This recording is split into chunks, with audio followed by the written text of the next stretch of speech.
Hey guys, you get a 2-for-1 today. So, of course, I had Power Lunch earlier with Jaquila Ross, who dropped so many gems as it relates to finances, accounting, financial literacy, taxes, small business accounting, personal accounting. Shared her story, loved it. Yes, I'm wearing glasses for the first time ever. Just picked them up today. The world looks different through glasses. Who knew? Look, as Courtney Williams would say, who knew God knew? Um, Let me know if you can see me and hear me, because I just realized that these are connected to my phone and not this computer. So let's do that. But yeah, just let me know there that you can hear me and that everything's okay. But I just got off a call. So I was asked to be on a call by someone I don't know, but definitely an organizer in the city who is trying to pull people together of different ethnicities and was already doing this work and trying to create some collective power and initiatives to make the city better. And there's a lot of organizations like that in every city. And so she asked about 70 of us. So when I saw the invite, it was a little, my husband, who tends to say what I'm thinking before I can even articulate it out of my mouth, said, that's way too many people on a call. And I was like, but this young person is doing it. And so I'm going to support it. And, this is the time for collaboration. And this is the time that people are listening to one another. Again, I just want to make sure you guys can see me and hear me. Somebody drop me a comment. I'm not going to just be talking, trusting technology. So somebody say something, say hey, say good night, say something. So anyway, just wanted to drop in because I'm tired, y'all. Between me and my husband, our house has been on, thank you, Shanora, our house has been on nonstop calls, either geared towards making sure Blacks are okay, that are still in the corporate space or an entrepreneurial space, or geared towards the Black perspective, or geared towards how can, we be better supported by allies. And honestly, some of the conversations are good and important, but some of them, like some of the ones for Blacks by Blacks, I'm like, yeah, I really don't even hear this. Like, I already know what's happening. I'm not disengaged from my community. I already realize what's happening. And I'm actually, and we've known what's happening our entire lives. And, to the point of, Oprah did a really good job, and I can't wait to watch part 2 of Where Do We Go Now. It's probably been the best that I've seen as far as something televised, as far as a conversation.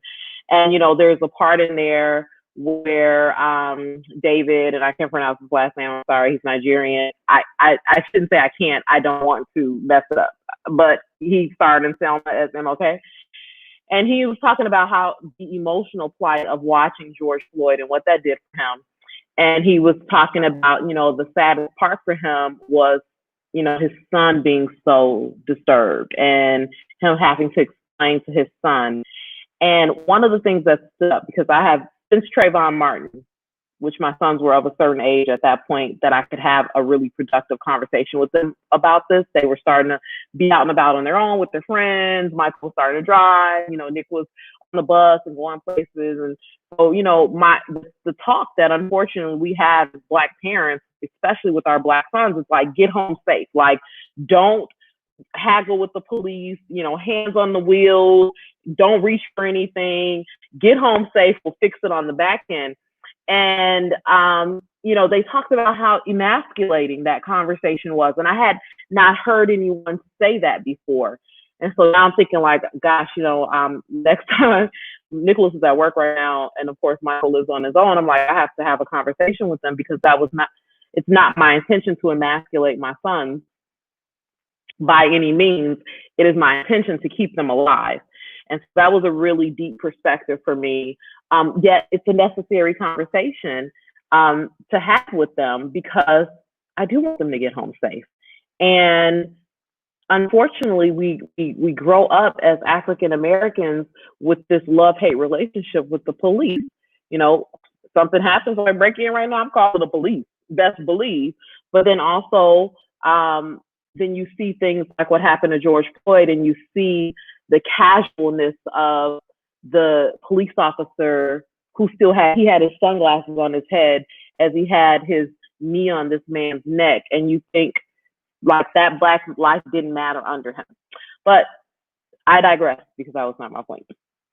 I titled this that there were both Malcolm and Martin in the movement, and both were needed to accomplish what was accomplished. And so what I am finding, I just got off a call, and a white ally put this together and invited all of these people of various backgrounds, from various communities and organizations, some for-profit, some non-profit, some in the arts, some in the LGBTQ+, some in African American. So I'm on this call, and she is trying to talk about us coming together as a collective, meaning us, all these various social organizations, to champion this cause and to come in front of the powers that be as a collective unit. Again, she had 70 organizations on the call, and to try to make sure that our voices were amplified to the collective power.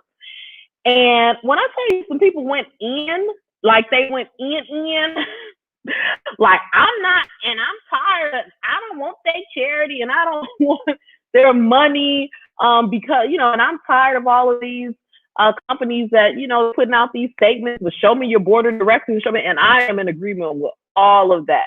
I do not need like someone who is covertly racist jumping on the bandwagon of this to make sure that their bottom line stays intact.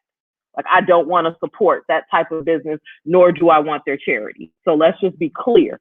However, when I say that both Malcolm's and Martin's were necessary, and just so you know, my husband and I have this conversation all the time. Right? He's like a Malcolm and I'm a Martin. And I'm talking about Malcolm X and Martin Luther King Jr., just for those that might be like, who is it? I'm not talking about Martin like, or Malcolm Jamal Warner. Like, let's just be clear. Y'all know I'm shy. I've got to add some levity to the conversation. But no, somebody seriously might be out there like, I don't know what Malcolm and Martin G talking about. We don't know what age group is watching. So just to be clear, Malcolm X, Martin Luther King Jr., Civil Rights Movement. So, and a friend of mine and I, an attorney actually, in the city of Milwaukee, shout out to Emil, I won't say his last name, but if you know him, you know. So we were having this conversation, though, about how there has to be a charismatic leader during times like this, and that there's a need for a leader, and how JFK was a leader, and how Martin was a leader, and how Malcolm was a leader, and how even though Martin didn't do it alone, but just his career, Obama, leader. You know, there are certain people that are born to impact lives and to plant seeds of hope in ways that other people just don't have the capacity to do, not because of lack of intellect, not because of lack of reach, not because of lack of strategic thinking ability, but because of their just innate gift to impact lives through the way that they speak. And so, you know, we were having this conversation about like, who is that? Who is that? And it's like, right now, we don't know anybody besides Obama that is still alive and carries that kind of weight, and that could rally the troops. And unfortunately, because it's an election, you know, because there's an election happening, he has to be really mindful of what he does and what he says, because he don't want to make Biden look like he's not doing enough. And, you know, hopefully him and Biden is really the homeboys they portrayed themselves to be when he was his VP, because I'm like, is he not picking up his homeboy and having the conversation? But back to my point of how this young lady who was trying to do something really good and really admirable was immediately just like, like it was serious. And valid points made across the board. So this is not to say that anything anyone said was not valid, was not substantiated, did not deserve respect, and did not deserve to be heard. But then also, you know, and so there was a lot of Malcolms, but then when some Martin stepped in, because see, here's the difference. So Malcolm was out here by any means necessary, scaring a lot of what we would call allies this day. And I understand that word is like the word pivot and the word culture and diversity and inclusion. Like, we tired of hearing about it, but it's our word right now. So, and I've seen the clips of, like, we don't need allies, we need accomplices. We need people that's riding a dime with us on this thing. And guess what? They've always been there. They were there at the Pettus Bridge. They were there at the March on Selma. They were there to help get the Civil Rights Amendment passed. They were there to get the Voter Rights Bill passed. So they've always been there. So let's not pretend like the movement that has been made did happen through collaboration. And so we can take the stance of, I don't want your charity, and I don't want to have a conversation with you, and I don't want to collaborate, and miss the mark, because at the end of the day, we still live in the United States of America that is run, and the power that is yielded by white men for the most part. Is definitely not yielded by African Americans at all. And so it is going to take the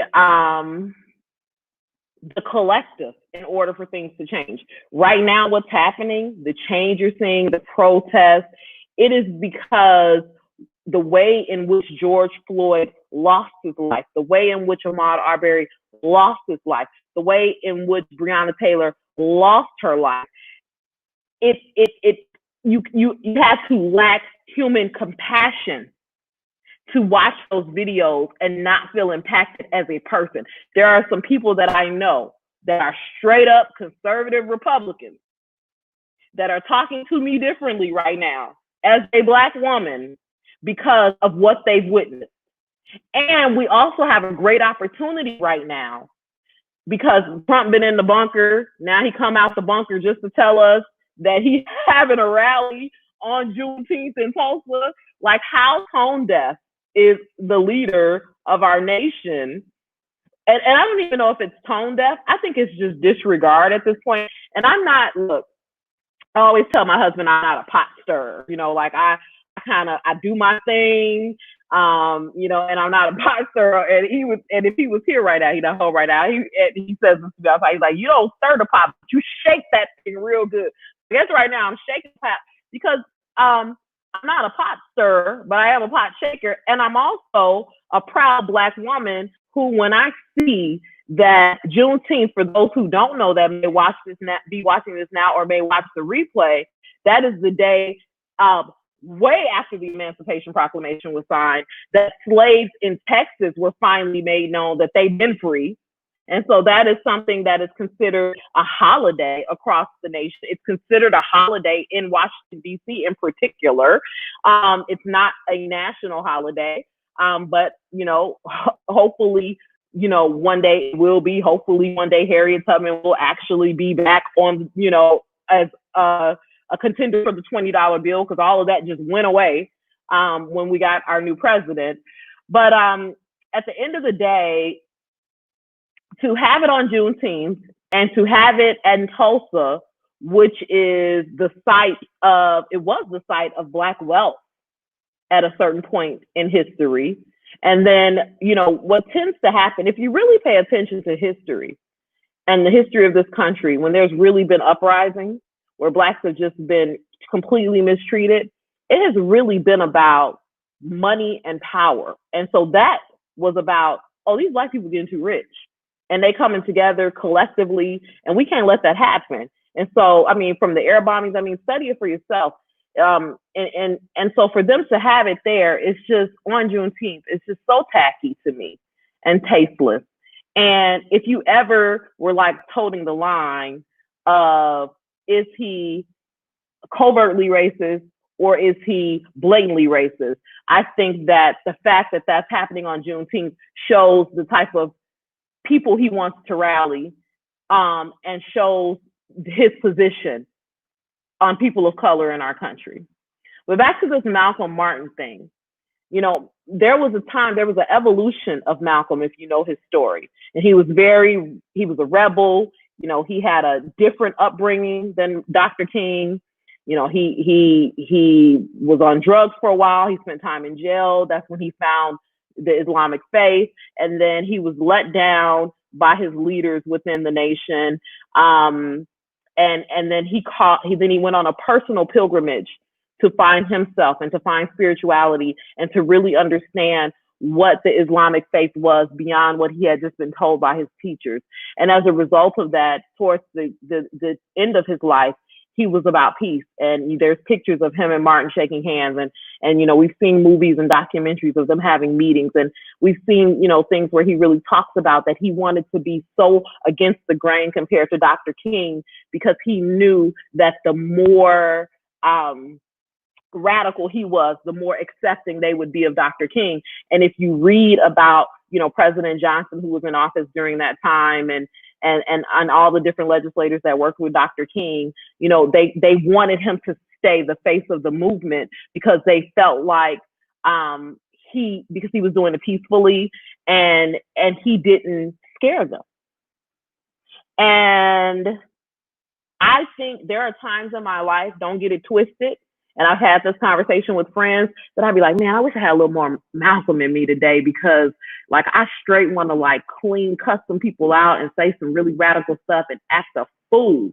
But at the end of the day, I understand the position that I play as a bridge builder. I understand the position that I play as someone who is keen on collaboration. I understand the position I play in this world as someone who has such a diverse set of friends and such a diverse set of beliefs, that it would be hypocritical of me to do and say certain things.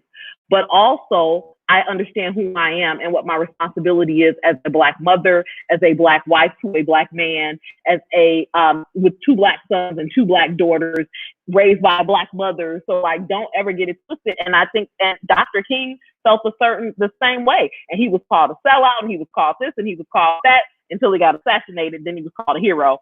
And when you think about all of the times that, he was accepted into the White House, and all of the times that they were signing bills and amendments, and he was right there as they were signing, that change is still impacting my life today. And he went to jail, he got beat down, he had death threats, his family lost him. And they didn't just lose him after he died. He gave up himself during he wasn't even 40 when he got murdered. And so I just want to say to the people who are so radical that you're not willing to listen to anything, or you're so radical that because I get it. I'm exhausted too. So it's easy to go real skeptical of anybody that says they want to help that doesn't look like us. It's like, do you really want to help, or you just want to look like you helping? And so I get that. Because it's like, now, even, you get to a place, even at this age now, police ride by. We already felt like that as Black people, but now, we hypersensitive to it. Oh my God, my plates are my plates expired through the sun. Oh my God, I gotta hurry up, I gotta go in line, I gotta, because I don't need a reason to get pulled over by the police, because I could easily be Sandra Bland. And so I don't have to be doing anything wrong. I could have just been a day. I don't need a reason to have an interaction. And this is not I have plenty of friends on the force, friends that are sheriffs. Not all police officers are bad. I heard y'all had some interesting news in Chicago today, and footage of y'all police chilling in Bobby Rush's office during the looting. So prayers to my Chicago people. And I heard Auntie Lori, aka Mayor Lightfoot, is not too happy with those police officers. Yes, if you're from Chicago, they all Black people call the mayor Auntie Lori. So anyway, I just wanted to say there is a space for Malcolm and there's a space for Martin. And I respect every Malcolm out there. And I would just say, respect every Martin out there too, because both are needed to get to the promised land. And don't think of the Martin who's less boisterous, or who is more, who appears to be moving more quietly, or chooses to do more behind the scenes work, as different, or as not as effective, or as a sellout, because you have no idea the sacrifices that they're making and the conversations that they're having and the impact that they're making. And just because, on the flip side, someone else may be yelling at the top of their lungs at all times for everybody to be heard, it's like sometimes the only way the system can be changed is from within. And I know like some people probably about to be like, what? Tell me a time that didn't happen. I'll wait. And at the end of the day, a majority of the people that I know and that I'm thinking of, like, if you really look at the top of their, like, here I am, a Black woman, own my own company, don't work for nobody but me. I'm a for-profit. I don't have a board I answer to. Like, every decision that get made around here get made by Black folks, meaning for the PowHER Network. And so it's not, I don't get paid to be on the call I was just on. Like, this is a choice. Everything that I do is my decision to make. And so that being said, I don't have any ulterior motives in the background. There's nothing that I'm trying to do. I don't have any political aspirations. I'm not trying to get rich off of anybody. I'm not so caught up in the system, or I'm very cool. I'm very, very grounded in my Blackness. So I'm good with me. And so, but I have my way of doing things. I have my way of doing things. I have my way of being the change I want to see. I have my way of impacting change, just like I hope you have your way of impacting change. And I think we're so busy judging, some of us, that we are missing the opportunity to collaborate and to have some really good communication. And don't do that. Don't do that, because and I dealt with this in corporate, because in a lot of corporate spaces I would be the only Black person. And I really looked at it as an opportunity to educate. And I know, like, I've talked to so many of my Black colleagues, peers, friends, and they're like, I'm tired of educating white folks.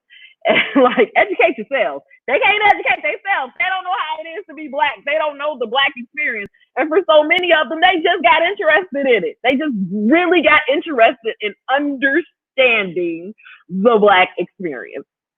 And so as they're reading books and watching Oprah and George Floyd's funeral and trying to understand our culture and homegoing ceremonies, that was like the funniest thing on CNN. What you just saw was a tribute to George Floyd. It is called a homegoing ceremony in the African American community.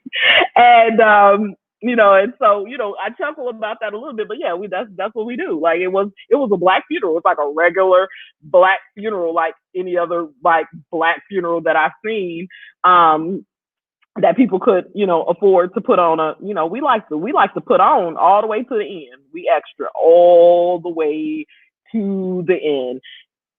Charge it to our African roots, charge it to the lack of ability to even comment or show emotion when death happened within our family during slavery, or when someone was lynched during segregation and Jim Crow.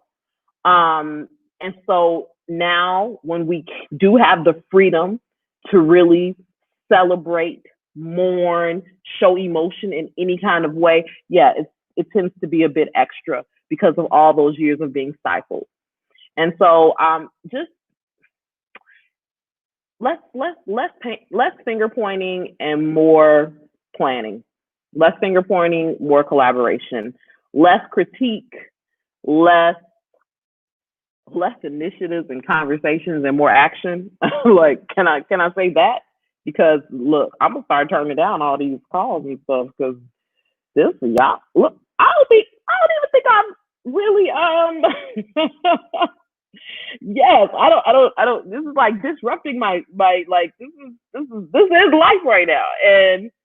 And I will say that I was already doing the work. I was already having diversity dialogues. I was already doing the work. I was thinking about my amazing friend Marquesa, and I've been seeing all of these things about, how the police departments are funded. And, through the African American Roundtable and all of the other initiatives that she is out there as an organizer, as an activist, she inspires me to be better. She has been bringing light to how much of the budget goes to the city of Milwaukee Police Department for years, and so now all of a sudden I can only imagine how she feels as someone who has been doing the work. And I get how those people feel. Like, yo, we've been doing, now you want in? Now you want in. I partnered with her on a community conversation when that young man was killed by police at the lake a few years ago. And then I also went to Sherman Park with her the day after that, just because so much had happened with the unrest before. And it was really to shadow and understand how on the ground organizers take action, because I personally had not ever been, and still have not ever been, an actual on the ground organizer in the sense that she is. I mean, my homegirl, she popped the trunk, she got water bottles, she got first aid kits, she got stuff for the kids. I mean, she stay ready. She is the real deal. And just to have that type of commitment and to have that kind of purpose that wakes you up every day, that is amazing. She is a Malcolm. And guess what? Martin, I went to kick it with her in her element, because I wanted to understand. And then I took back the pieces of understanding, like, what can I do to be of support to what it is she does, and how can we marry those things and support those things and bring light to those things that she does, that I am not gifted in those areas, but she is. And so it's like what they say at the end of yoga, when they say the light in me honors the light in you. I think that's, if we could take on that namaste state of mind of the light in me honors the light in you. And I'm talking to, like, Black people right now. Like, there's a Black person talking to Black people right now.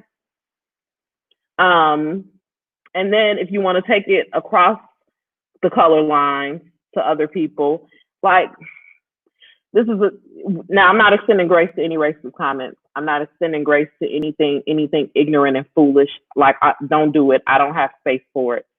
But if you know the person is sincerely trying to understand, and you know the person is sincerely trying to say the best thing that they know how to say based on their life experience, and that they have the courage to say anything. I've had people complain about, the texts that they've gotten, or the emails they've gotten, or the messages, or some of the things that have been put out. I'm talking about personally. I'm not talking about, like, blanket corporate statements. And it's like, if you to pick a fight or to take out your emotion on that person who is sincerely trying, instead of taking that opportunity to have a conversation and to do some explaining, like, you losing an opportunity, because at the end of the day, we sharing this world together, and our kids are sharing this world together. And so let's not make it let's make it a better place. Let's build longer tables instead of taller fences. I know I say that almost every day lately, but it's really words that I'm focused on living by. And I don't want to see anybody jumped on, so that call tonight really disturbed me, especially knowing that she was authentic and she did something. She pulled all those people together and started the conversation. And it's like, some of those people who were on the phone jumping on her, what have you done? Have you even done, like, as a white woman, she had the balls to pull all of us on the phone and say, let's bring our voices together collectively, go to the powers that be and say, this is unacceptable. How are you mad? Like, why are you taking it out on her? Like, she is actually trying to pull in everyone she can think of to pull in, to have a strategic and intellectual conversation about action. Not just a conversation about a conversation. Like, what can we actually do? And I don't have the answers. So I'm trying to pull together the collective so we can hopefully come up with some answers. And that's admirable. And so, like, if you are involved or invited to a conversation like that, like, help, but don't harm. And if you don't got, my grandma, you ain't got nothing good to say, don't say nothing at all. You ain't got to say nothing. You ain't got to stay on the call. You could hang up the phone. Guess what? You don't have to be there just to be, like, difficult. And so, anyway, I know it's people that look at me some kind of way, You know, like, oh, where here she go. You know, she the queen collaborator. We see her on the flyer all the time with her white friends and so on and so forth. And yes, they are my friends, and my Latino friends, and my Asian friends, and my LGBTQ plus friends, and sometimes my church friends and my family friends. And yes, all of that comprises my village. And I'm better for it, and I'm blessed for it, and I'm thankful for it. But at the end of the day, I am a Black woman. And when I walk in, all of this Black woman on the inside of me walks in with me. And I am standing there advocating and being a voice, not an echo for us. And you don't have to worry. I ain't selling out. So I'm not in a room watering down who I am to be in that room. I'm in that room because I show up as my authentic African American self in every room I show up in, which is why I get invited in the room. But I also am not so argumentative or over the top about everything, because that's the quickest way to get exited out of the room. And so anyway, just my commentary for today. All right, you guys. Shout out again to Marquesa. Hey, Lakeisha. Hey, Tiff. Hey, Lisa. Hey, Lakita. All power, every woman. So isn't it amazing, Shanor? Every woman that commented on this post. Some of you guys work in public policy, nonprofit work, the school systems, professional therapists, like Lisa McKim, Women of Influence, Milwaukee Business Journal announced today. So proud of you. And so how amazing is it, you know, collectively, what can we do with our voices? And, you know, that's how the Power Network exists. You know, like, so what can we do? I saw a lane for Black women in particular, for all women, but especially Black women. And, you know, if you're around, I always say me being pro-Black doesn't make me anti anything else, but I'm definitely going to look out for my people. And so, yeah, that's about it. All right, you guys, I'm going to go. Have a good night. Don't grow resentful. Don't grow hardened through this. Stay open to impacting and initiating and having conversations about real change, and give real answers too. Because some of the calls that I've been on to, people just, that's other thing too. Like, have some substance to it. Be substantive. Like, yeah, you got, and if you don't know what to say, I don't know. Whether you Black or white. Stop making up answers of what you think people want to hear, or stop talking about that one Black friend you got, or that one white friend you got, or that, like, that's that hot. Okay. All right. I don't want this to turn to a soapbox. Okay. Bye, y'all. Peace, love, power. I'm out.